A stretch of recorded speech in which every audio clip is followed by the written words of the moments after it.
Last moments before someone goes missing. Welcome to Crime Bites. I'm your host, Carrie Drobin, former prosecutor, criminal defense attorney, and award-winning true crime author. Nikki McCain, a 39-year-old mother of four whose vehicle was found abandoned on a remote road, has been missing since May of 2024. But prior to her disappearance, she had accused her husband, Tyler McCain, of severe domestic violence, leading to his initial arrest in December of 23 on multiple felony charges. Nikki vanished just weeks before Tyler's scheduled court appearance. That's not a coincidence. Due to her absence, the prosecution faced significant challenges, leading to the dismissal of charges against Tyler, because Nikki's testimony was crucial for the case. With over a month since her last contact, Nikki remains missing. And just days before her disappearance, Nikki sent a series of texts to her sister that were quite alarming. These messages discussed her growing fear of her husband, Tyler, whom she accused of being violent and controlling. And in one particularly chilling text, she reportedly expressed that she felt unsafe and had planned to leave Tyler. This message was sent just days before she disappeared. Did you know that over 50% of women murdered in the United States are killed by intimate partners? And most of those homicides occur after the victim left an expressed plan to leave. 89% of domestic violence survivors experience some more severe violence after they've expressed an attempt to separate. The presence of firearms in domestic violence situations increases the risk of homicide by 500%. And many abusers escalate violence during separation by using or threatening deadly weapons. Why? Because domestic violence is rooted in power and control. And when the victim leaves or threatens to leave, the abuser feels a loss of control over the victim. He's destabilized. And this often leads to heightened aggression as they try to reassert dominance. Separation can also involve custody disputes, restraining orders, or divorce proceedings, which can escalate tensions and lead to more violence. And the abuser can see these legal actions as direct threats to their control. I mean, we all remember Gabby Petito, right? Her disappearance and murder by her fiancé, Brian Laundrie, occurred during their cross-country breakup. Her case highlights just how leaving can trigger that violence. Or we have Nicole Brown Simpson in 91. She was murdered after leaving her ex-husband, O.J. Simpson, and filing for divorce. She also had previously expressed fear of his retaliation. Then we have Susan Powell in 2009, who went missing after threatening to leave her husband, Josh Powell, amid reports of abuse. Her case underscores how leaving can also be met with lethal violence. And notably, Tyler was previously arrested for multiple gun-related charges, including violating a protective order, which prohibited him from possessing firearms. But on the same day that he posted bail, he was released. Prior to being transported to jail for those charges, court documents show that the firearms were found inside his bedroom, the bedroom of their home, in plain view.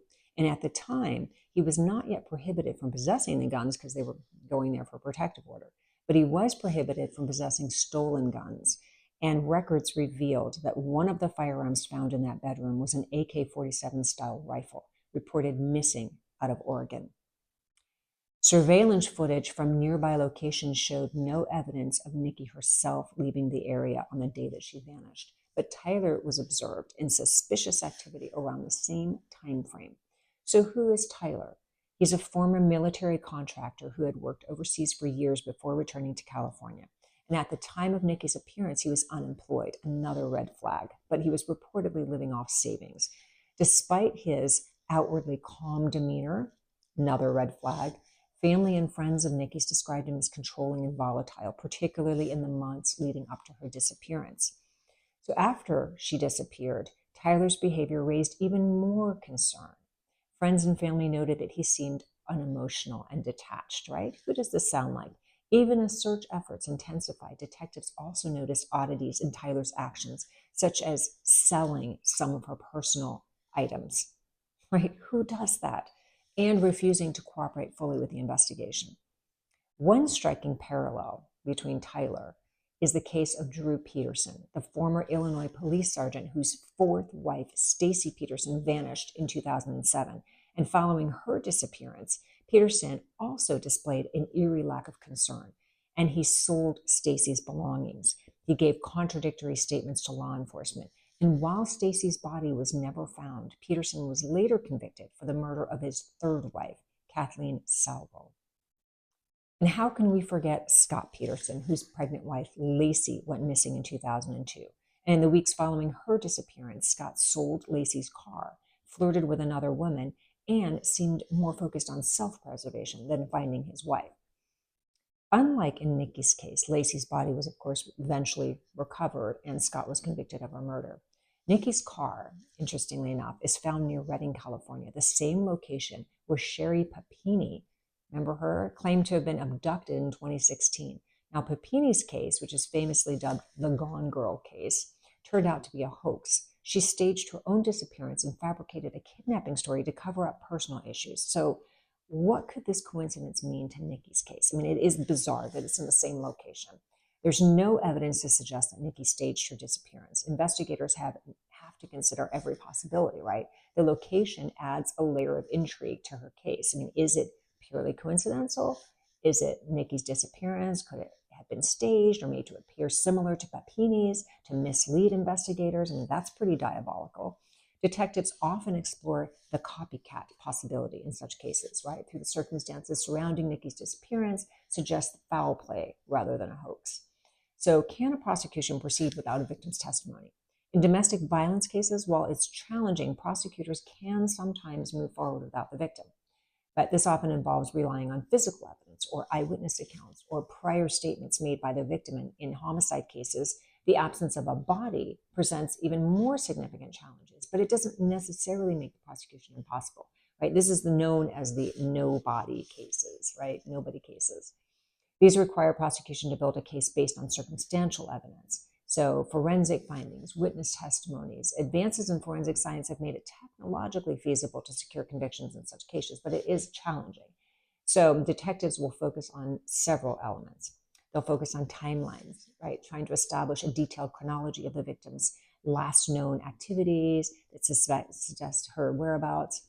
They'll look for behavioral changes, right? Are there any unusual actions by the individuals close to the victim, such as sudden disposal of personal belongings, like in this case, or unexplained financial transactions? They're going to look at communication patterns, structuring irregularities in the victim's communication, like unexpected text messages or social media activity. Victims should always have a safety plan before leaving, including identifying safe locations, securing finances, having emergency contacts. Right, temporary restraining orders can provide a legal protection, though they're actually not foolproof. And sometimes they exacerbate the situation. But I mean, victims should seek out shelters or domestic violence hotlines and legal organizations that provide critical resources over time. And finally, victims should consider involving law enforcement early on, right? Each time an event happens, even if it doesn't go anywhere, just report it, right? I mean, a lot of victims hesitate out of fear because they don't trust the system, but you got to be able to rely on some kind of documentation and evidence to build that case even early on. If there's any suspicion or if you suspect that you're going to wind up in a violent situation. Thanks for listening. For now, stay informed, stay vigilant, and stay safe.